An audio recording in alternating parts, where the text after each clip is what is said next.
रानी चिड़िया बहुत ही खूबसूरत थी। जंगल में सभी पक्षी रानी चिड़िया से बात करने के लिए बेताब होते थे, लेकिन रानी चिड़िया किसी को भाव नहीं देती थी। ऐसे ही उसकी दोस्त मैना चिड़िया से बोलती है, मैना, क्या रानी चिड़िया, तेरे पास तो इतने अच्छे अच्छे ऑफर आते हैं, लेकिन तू किसी को शादी के लिए हाँ क्यों नहीं कह देती? रानी, कहाँ मैं और कहाँ ये जंगल के गवार पक्षी, तुझे पता भी है मैं एक बहुत खूबसूरत और इंटेलिजेंट लड़के से शादी करूंगी। मैना, देख रानी, अच्छे लड़के बार बार नहीं आते, इसलिए तेरे लिए जो रिश्ता आ रहा है तो उसी को शादी के लिए हाँ कर दे। मेरा फर्ज था तुझे समझाना, बाकी तेरी मर्जी। रानी चिड़िया, क्या यार, तू भी ना जाने कैसी कैसी बातें करती है। तेरी दोस्त इतनी खूबसूरत और तू एक है, अपने दोस्त के लिए कोई अच्छा लड़का नहीं ढूंढ सकती तो कम से कम किसी लड़के से शादी करने के लिए प्रेरित तो कर। खैर छोड़ इन सबको, आज शाम को जंगल में पार्टी है तो मैं सोच रही थी कि तू और मैं चलकर शॉपिंग कर ले। मैना, बिल्कुल सही बोल रही है, जल्दी से ना घर से पैसे लेकर आती हूँ, इतने में तो तैयार हो जा, ठीक? रानी चिड़िया, हाँ ठीक है। इस तरह से रानी चिड़िया और मैना दोनों अपने घर जाते हैं।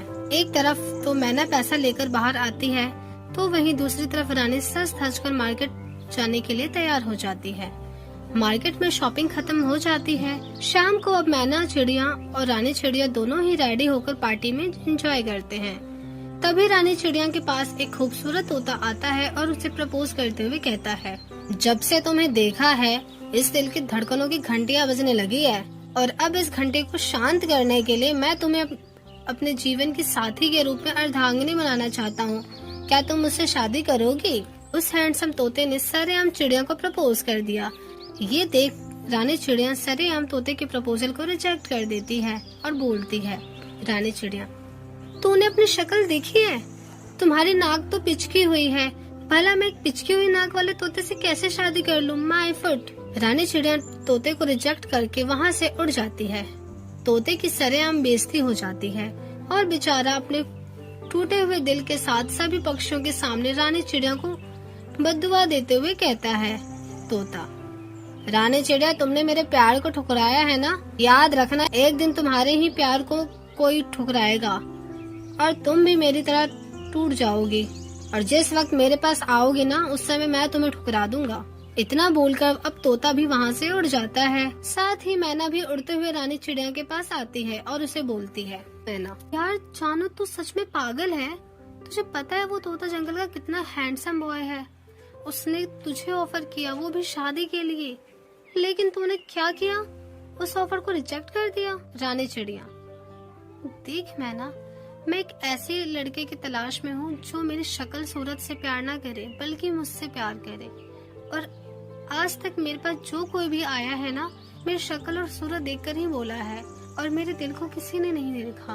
मैं ऐसे इंसान से कैसे प्यार कर सकती हूँ जो मेरी शक्ल सूरत के पीछे भागता हो? रानी चिड़िया का जवाब मैना नहीं दे पाती और बस वो उसको समझाते हुए दिलासा देकर वहाँ से चली जाती है। और समय के साथ जंगल में वहाँ रंगा चील नाम का एक पक्षी दिखाई देता है। रंगा के पंख रंग बिरंगे थे और वो सभी पक्षी से भी अलग दिखता था।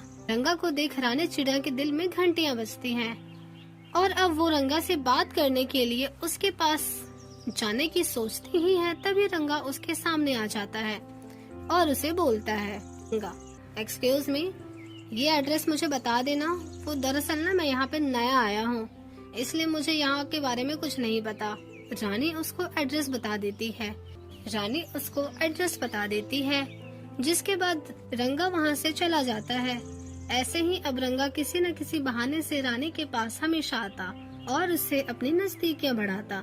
समय के अनुसार रानी चिड़िया की नजदीकियाँ रंगा के साथ बढ़ जाती है और उन दोनों के बीच प्यार हो जाता है और उस प्यार में उनकी नजदीकियाँ काफी बढ़ जाती है। ऐसे ही कुछ समय गुजर जाता है और रानी चिड़िया प्रेग्नेंट हो जाती है। कुछ समय बाद जब रानी रंगा के पास जाती है और उसे ये खबर सुनाती है तो रंगा गुस्से में उसको बोलता है, रंगा, तुम पागल हो क्या? ये पता नहीं किसका बच्चा लेकर आ गई हो और मुझे बोल रही हो कि मेरा बच्चा है। देख रहे हो जंगल के मोहल्ले वाले, ये एक नंबर की कलमुही है, कलमुही। ये सुनकर रानी चिड़िया के पैरों तले जमीन खिसक जाता है। रानी चिड़िया खुद को अपनाने के लिए भीख मांगने लगती है, लेकिन रंगा उसको नहीं अपनाता। जिसके बाद वहाँ पर तोता आता है और उसे बोलता है, तोता तुझे बहुत रंग रूप वाले चाहिए थे ना, देख आज क्या हुआ तेरे साथ। भाइयों बहनों, इन जैसे लोगों के लिए हमारे जंगल में कोई जगह नहीं है, इसलिए आप सभी इसको धक्के मारकर निकाल दो, क्योंकि इसे यहाँ पे कोई भी नहीं अपनाएगा। वहाँ पर सभी खड़े होकर ये तमाशा देख रहे थे और कुछ लोग तो उसको निकालने के लिए भी आगे बढ़ रहे थे। तभी वहाँ पर एक बहुत ही काला कौवा जिसका नाम रघु था वो आता है और सभी के सामने बोलता है, किसने कहा रानी को कोई नहीं अपनाएगा? मैं हूँ ना, उसको मैं अपनाने के लिए तैयार हूँ, और उसके बच्चे को भी। भले यहाँ लोग दोगले हैं, लेकिन मैं नहीं हूँ, मैं उसको अपनाऊंगा। रघु की बात सुनकर रानी चिड़िया समझ जाती है कि उसका जीवन साथी वही है। भले ही काला है, लेकिन वो उसको समझने वाला है।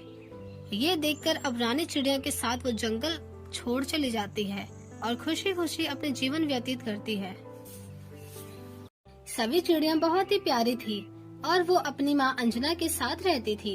एक रात वो चांद को देखते हुए कहती है, सभी, अरे वाह, ये चांद बहुत प्यारा है, काश मैं भी चांद पर जा पाती कभी। अंजना, सभी बेटा इतनी देर रात को क्यों जगी है, क्या देख रही है? यहाँ चल सोते हैं। सभी, माँ चांद को देख रही थी, चांद कितना खूबसूरत है ना, मन कर रहा है उस चांद पर जाकर बैठ जाऊं। काश माँ मेरे पास इतने पंख मजबूत होते कि मैं उड़कर वहाँ पहुँच जाती। अंजना, अच्छा बेटा, बहुत बात हो गई और बहुत रात भी हो गई है, अब जाकर सो जाओ। सभी, ठीक है माँ। ऐसा कहकर दोनों सो जाते हैं। तभी चिड़िया के पास एक तेज रोशनी में आवाज आती है, प्यारी सभी चिड़िया उठो, तुम प्यार करना चाहती हो ना, आओ और कर लो चांद की सैर। इंसान की सीढ़ियों को पाकर चांद पर पहुंच जाओ। सभी चिड़िया उस आवाज को सुनकर उठ जाती है और बाहर निकल के देखती है कि एक पेड़ से चांद के लिए इन सीढ़ियों से गुजरना होगा। इतने बड़े चांद को देखकर वो कहती है, सभी, अरे ये तो चांद ही है, जब मुझे मौका मिला ही है तो मैं क्यों न चांद पर जाऊं। ये कहते ही चिड़िया उड़ उड़कर उस चांद पर पहुंच जाती है, जहां अंतरिक्ष में टिमटिमाते हुए बहुत सारे तारे थे। साथ ही वहाँ पर एक उड़ती हुई खूबसूरत सी बतख भी थी, जिसे देखकर सभी कहती है, सभी, वाओ, यहाँ का नजारा तो बहुत ही सुंदर है, चांद पर जाकर ऐसा लगता है मुझे तो आज पता चल रहा है, और ये टिमटिमाते हुए तारे कितने अच्छे लग रहे हैं। मैं बोल रही थी कि मुझे माँ को भी लाना चाहिए था यहाँ पर, वो बहुत खुश हो जाती। चलो और आगे जाती हूँ। अभी सभी चिड़िया आगे जाकर उड़ती है तो उसे अपने जैसे जंगल के जाने माने पहचाने सभी पक्षी चांद पर दिखते हैं और अपनी माँ को खाना बनाते हुए देख कहती है, सभी, माँ आप यहाँ कैसे?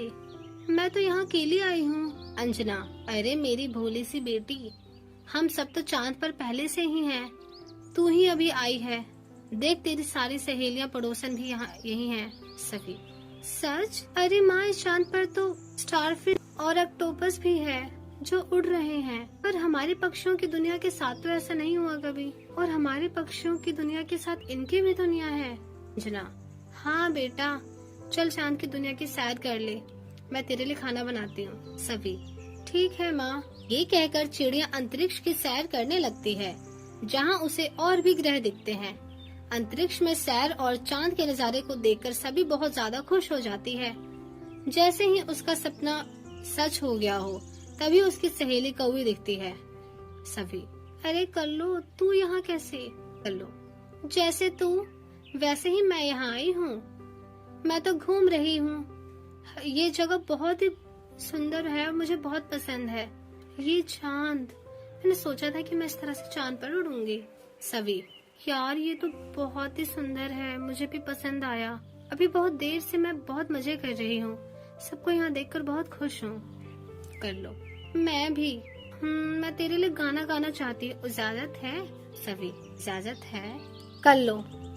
फलक तक चल साथ मेरे, फलक तक चल साथ चल, ये बादल के चादर, तारों के आंचल, छुप जाए हम पल दो पल। ओहो।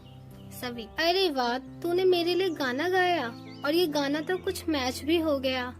कर लो। मैच की बच्ची अभी बताती हूँ तुझे, रुक, मुझसे कहाँ बचकर जाएगी। सभी, आजा आजा, पकड़ के दिखा मुझे, मैं तो उड़ रही हूँ। तभी अपनी दोस्त कल्लू के साथ अंतरिक्ष में एक दूसरे को पकड़ने के लिए उड़ती हैं। इतने में अंजना आकर अपनी बेटी को उठाते हुए कहती है, अंजना, अरे बेटा उठ जा, घंटों से मैं तुझे उठा रही हूँ, पता नहीं कौन से घोड़े बेचकर सो रही है, ऐसे नहीं मानेगी ये। तभी अंजना अपनी बेटी के ऊपर पानी दे देती है, जिससे वह उठकर कहती है, सभी, ओहो माँ ये क्या किया आपने, मुझ पर पानी क्यों डाला, दिख नहीं रहा मैं कल्लू को पकड़ रही हूँ, वो भाग जाएगी। अंजना, भांग के नशे कर लिया है क्या तूने, ये सपना देख रही थी, कहाँ है कल्लू, रात की सोई हुई अब जग रही है। सभी, मैं अपने घर में कैसे आई माँ, मैं तो चांद पर थी और आप भी तो वहाँ थी, हम वापस कब आए। अंजना, लगता है चांद की बातें करते करते चांद पर पहुँच गई थी, उठ जा अब तो धरती पर है, जा जाकर नाश्ता बना, संडे है, तू काम करेगी। सभी, ओह नो, ये संडे क्यों आता है, अच्छा सपना देख रही थी मैं चांद का। इस तरह से सभी का चांद का सपना रह जाता है और वो किचन में जाके नाश्ता बनाने लगती है।